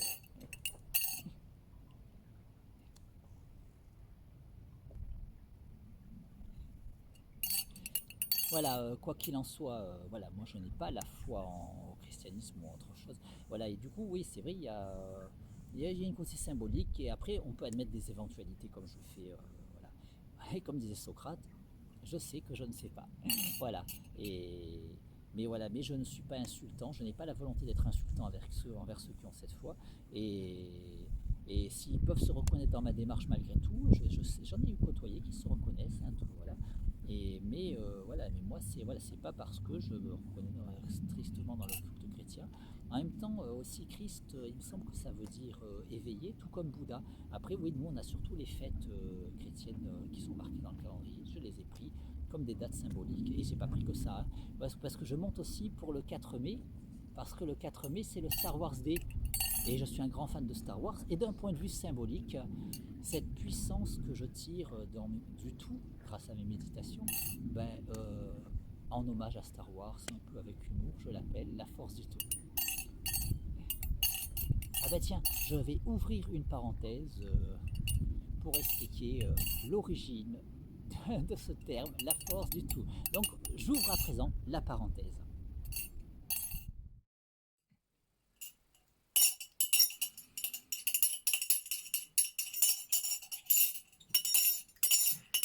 Et il me semble aussi important d'ouvrir une parenthèse au sujet de la force du tout. Le terme force du tout est un écho, est un clin d'œil affectueux à une grande passion qui est la mienne. Parce à la base, j'ai développé ma théorie du tout il y a vraiment longtemps, hein. Mais je n'avais pas de suite imaginé conçu que l'on pouvait en tirer une puissance de ce tout que j'avais mis en évidence dans ma théorie.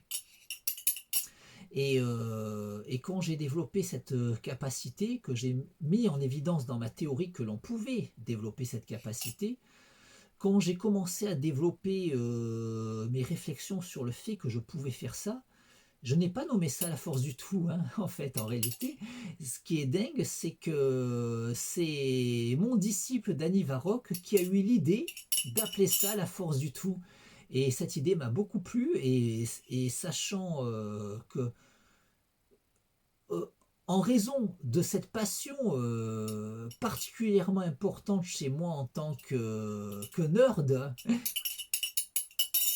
forcément, je ne pouvais qu'accepter la proposition de mon ami Danny Et du coup, voilà, cette puissance que je tire du tout grâce à mes méditations, j'ai décidé de l'appeler la force du tout.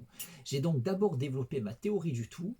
In- Initialement, dans ma théorie du tout, on n'en tirait aucune puissance personnelle. Mais au fur et à mesure de continuer à philosopher, cette puissance a été mise en évidence comme une potentialité que l'on peut tirer du tout. Et puis au bout du compte, mon ami Danny Varrock m'a proposé d'appeler cette puissance la force du tout. Du coup, je tire du tout cette puissance que j'appelle la force du tout. Et voilà d'où vient le terme force du tout, qui est un petit clin d'œil humoristique et affectueux à une grande passion qui est la mienne.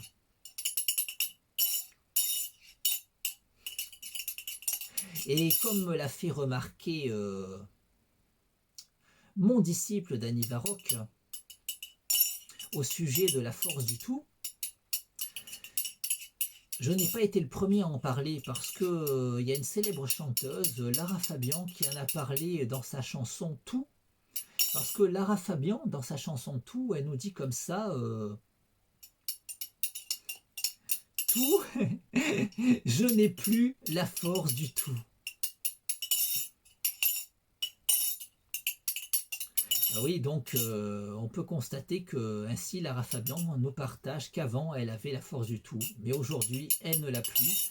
Et comme me l'a dit Danny Varrock, il convient de se demander pourquoi Lara Fabian n'a plus la force du tout.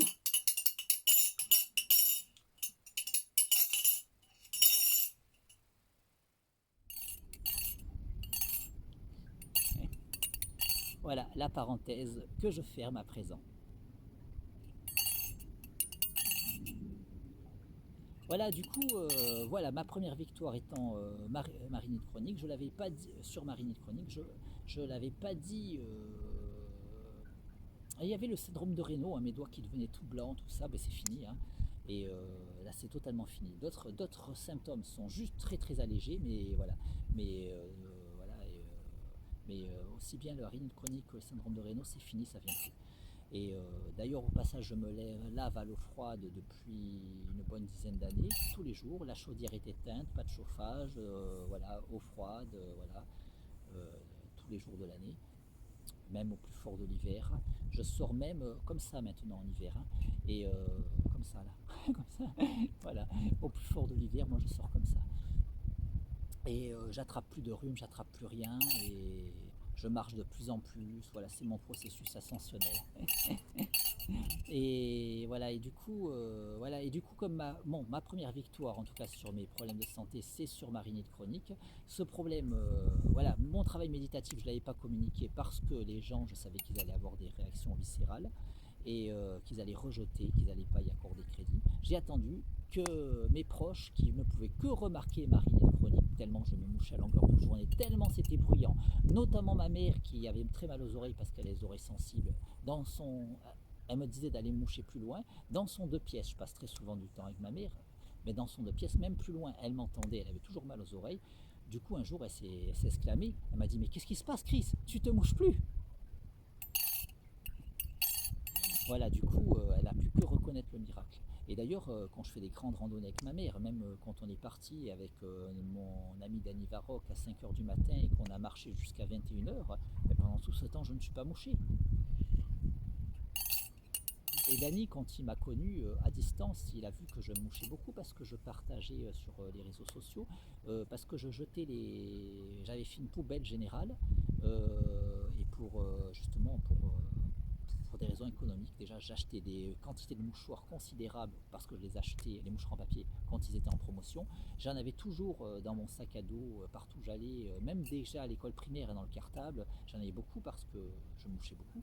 Et, euh, et du coup, la poubelle se remplissait vite, donc j'ai fait une poubelle pour les mouchoirs en papier. Et comme j'avais la flemme de la jeter, ben, quand je la jetais, je la jetais souvent quand il y avait les conteneurs dehors et que la benne était déjà passée, la benne à ordures, et que les conteneurs vides, ben, je remplissais un conteneur de mouchoirs en papier. Et c'est pareil, les cylindres centraux de papier hygiénique, pareil, j'achetais le papier hygiénique quand il y avait de grosses promotions, j'achetais des tonnes et ça défilait, hein, ça, j'en usais beaucoup. J'en use toujours beaucoup, mais beaucoup moins. Et du coup, pareil, les cylindres centraux, je faisais la poubelle exprès et j'allais jeter ma poubelle de mouchoirs et ma poubelle de cylindres centraux et je remplissais 2 conteneurs chaque fois que je jetais. Et ça, c'était la poubelle du mois en fait. Donc c'était énorme. Et de temps en temps, je partageais des photos sur les réseaux sociaux. Du coup, c'était connu. Ceux qui me suivent depuis longtemps peuvent le voir. Et je ne m'attendais pas à la base à atteindre ce niveau. C'est fou, hein, j'avais beau avoir développé. Ben, ce qu'il y a, c'est que j'ai commencé à méditer sur d'autres choses. Je savais que je pouvais agir sur l'illusion du réel. Mon raisonnement me l'avait démontré. Mais mes problèmes de santé, je les avais depuis tellement longtemps que je partais perdant. Et à un moment, tout d'un coup, j'ai pris conscience que mon raisonnement me montrait que je n'avais pas de raison de partir perdant. Et là, je me suis vraiment battu, je me suis vraiment investi, et là, j'ai commencé à faire des progrès. Et au sujet de ma rhinite chronique, le progrès a été tel que j'ai perdu même la nécessité de me moucher. Et quand j'ai réalisé que les jours, les semaines, les mois, ben j'ai décidé de me moucher symboliquement, pas parce que j'en avais besoin, pas parce que j'en avais le droit, mais par devoir liturgique, pour symboliser mon processus ascensionnel, pour justement me programmer à aller encore plus loin, et pour commémorer cette première victoire, donc à des dates que j'appelle étapes ascensionnelles. Donc je me mouche le jeudi de l'ascension, je me mouche le 15 août pour l'ascension de la Vierge. Et par la force des choses, c'est aussi mon anniversaire, d'un certain point de vue. Car comme le dit Obi-Wan Kenobi dans Star Wars épisode 6, Le Retour du Jedi, la vérité est une question de point de vue. Et oui, parce qu'en fait, à un moment, je m'étais dit, depuis que je signe Chris Léo, je me suis dit, je pourrais faire célébrer considérer que c'est ma seconde naissance et célébrer mon anniversaire. Je savais à peu près à quel moment j'avais commencé à signer Chris Léo, mais la date exacte, non. Mais je savais quelle page de BD. Du coup, comme à l'époque, il y a longtemps, je mettais très souvent toujours les dates au dos des pages de BD. Et du coup, je suis allé chercher dans mes archives la fameuse page de BD, c'est la première page de BD signée Chris Léo, et j'ai vu au dos la date 15 août 1993. À ce moment-là, j'étais pas dans cette discipline, je ne savais même pas que c'était l'Assomption. Et du coup, très vite, j'ai considéré que le 15 août 1993, c'était ma date de naissance, et que les 20 ans qui ont précédé, c'était la gestation. Et du coup, j'ai décidé de célébrer mon anniversaire le 15 août 1993. Bon, je célèbre quand même. Non, j'ai décidé de considérer que j'étais né le 15 août 1993 et de célébrer tous les ans mon anniversaire le 15 août. Mais je reconnais aussi mon anniversaire en tant que personne civile, ma date de naissance en tant que personne civile, le 18 novembre 1973, et je fête aussi mon anniversaire le 18 novembre. Du coup, après m'être mouché le jeudi de l'Ascension, après m'être mouché le 15 août pour l'Assomption et pour mon anniversaire, du coup je me mouche le 18 novembre pour mon anniversaire. Et en même temps, c'est aussi parce que je médite pour vivre éternellement en jouissant d'une jeunesse éternelle. Et bon, après je me mouche le 22 novembre, c'est très rapproché, mais c'est une date hautement symbolique parce que c'est le Christ roi. Et comme je l'ai dit, Christ apparemment ça veut dire éveillé, parce que c'est pas son nom dans le mythe. Même si on n'adhère pas à l'existence du personnage, c'est pas ça le problème, c'est la symbolique. Et comme je suis devenu éveillé et que je cultive mon éveil, et en plus par la force des choses, je l'ai pas fait exprès, mais Chris Léo, t'as Chris qui veut dire Christ, mais c'est parce que mon prénom c'est Christophe. À la base, j'ai pas réfléchi plus que ça. Et Léo, c'est parce que j'ai fait un rêve dans lequel je m'appelais Léo il y a longtemps. Et en fait, Léo, c'est le lion, mais c'est aussi le roi de la jungle, donc le Christ roi. Et je l'ai pas fait exprès. Mais tout est connecté dans le tout. J'étais prédestiné à mon destin glorieux. Et du coup, je me mouche pour le Christ roi le 22 novembre. Et du coup, après, parce que je médite pour éveiller le Christ en moi, pour devenir toujours plus éveillé, toujours plus lucide. Et du coup, je me mouche pour Noël, puisque c'est traditionnellement la naissance du Christ. Et évidemment, je suis convaincu que c'est pas la naissance du Christ, mais bon, c'est symbolique. Et oui, ça a été calé quasiment sur le solstice d'hiver, et je respecte très bien les fêtes païennes. D'ailleurs, on va voir la suite dans mes dates. Voilà, après, je me mouche le 1er janvier pour fêter le nouvel an. Et après, je me mouche le 11 janvier parce que 1-11, j'adore ça. Puis je me mouche le 12 février pour le nouvel an aztèque parce que j'ai une grande passion pour les civilisations de l'Amérique précolombienne. et une grande passion pour les calendriers qui a commencé avec ma découverte du calendrier aztèque en 1988. Et puis depuis le 12 février 1989, je fais le réveillon pour le nouvel an aztèque. Du coup, c'était important pour moi de me moucher pour le nouvel an aztèque. D'ailleurs, je célèbre mon anniversaire pour le nouvel aztèque, pour mon anniversaire aztèque. Oui, parce que l'anniversaire se décale parce que le calendrier liturgique aztèque, c'est le calendrier qui permet de faire les festivités. Mon jour de naissance, du coup, il se décale, mais c'est pas qu'il se décale parce que le calendrier n'est pas le même. Voilà. Parce que c'est pas absolu un calendrier, hein. Il y a des gens qui croient que c'est absolu. Si les calendriers n'ont pas le même nombre de jours, la même date quand la date d'un calendrier et la date. Ouais, je suis né le Sivan dans le calendrier aztèque. Ben, le 18 novembre 1973, c'était le Sivan. Mais ben, le Sivan n'est plus tombé le 18 novembre depuis bien longtemps. Voilà. Et du coup, quand c'est le Sivan, ben, c'est mon anniversaire. Voilà, du coup, mais par contre, je ne me mouche pas, hein, pas nécessairement. Oui, c'est parce qu'en fait, je vais m'autoriser à me moucher le Sivan, mais je veux qu'il tombe à un moment, genre s'il tombe entre le 15 août et le 18 novembre, là je vais me moucher parce que ça sera 3 anniversaires qui se suivent, 3 anniversaires personnels. Mais s'il tombe entre le jeudi de l'Ascension et le 15 août, non, là je veux pas, parce que le pont entre le jeudi de l'Ascension et l'Assomption c'est important pour moi. Voilà, la symbolique est très importante. Voilà, donc après, oui, après le 12 février pour le Nouvel An aztèque et après le 17 février. C'est rapproché, mais c'est pour Alejandro Jodorowsky. Parce qu'Alejandro Jodorowsky, ben, je suis fan. Et puis Alejandro Jodorowsky, il a communiqué que lui, il voulait méditer pour atteindre l'âge de 300 ans. Je sais bien que c'est un grand garçon et qu'il n'a pas forcément besoin de moi, mais justement, à mon avis, il doit être assez lucide pour ne pas refuser une aide. Comme moi, je ne refuserai pas une aide non plus. Et du coup, je médite pour l'aider dans son processus. Tu peux méditer pour m'aider dans mon processus aussi si je suis ton idole. Voilà. Et du coup, voilà. Pour première étape, je médite pour qu'il batte le record de longévité mondiale. Et à nous deux, on va y arriver.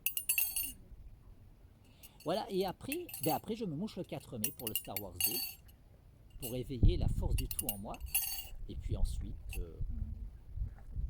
le jeudi de l'Ascension et la boucle est bouclée. Voilà, et donc aujourd'hui, puisque c'est l'Ascension,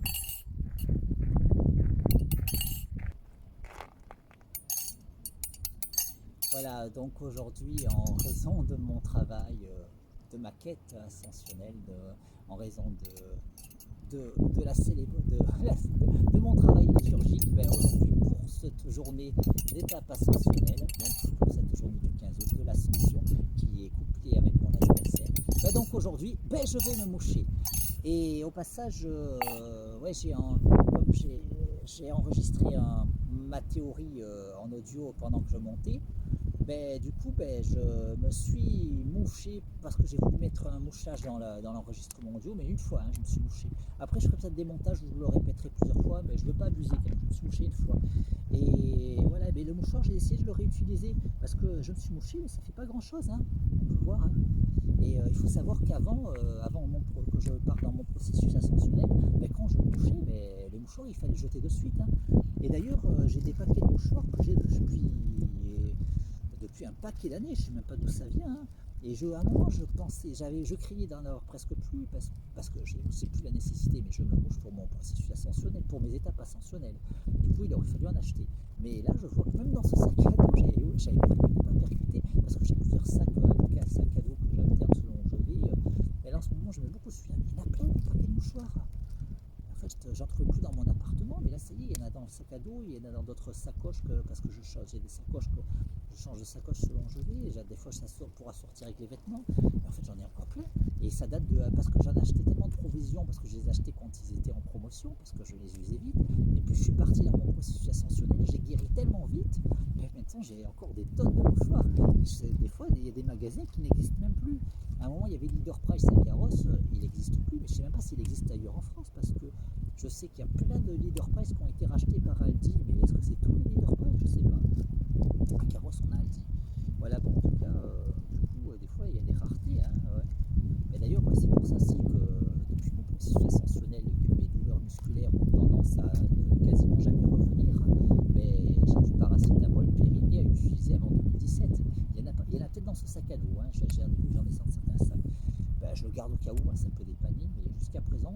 là j'ai des douleurs, mais je vais méditer, ça va partir, hein, je vais pas prendre le paracétamol. Bon, par contre, voilà, bah, par contre, voilà, pour cette célébration de l'Assomption, donc pour ce 15 août, donc je vais me moucher.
Quoi,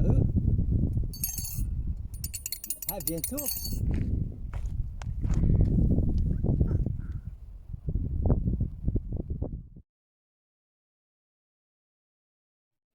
Quoi, Chris, Léo, I, bébé, et ou idi, et ou p idi, I, cos bébé, I ou bi ou I, pos be, con, I, pati, cosmo, benologue.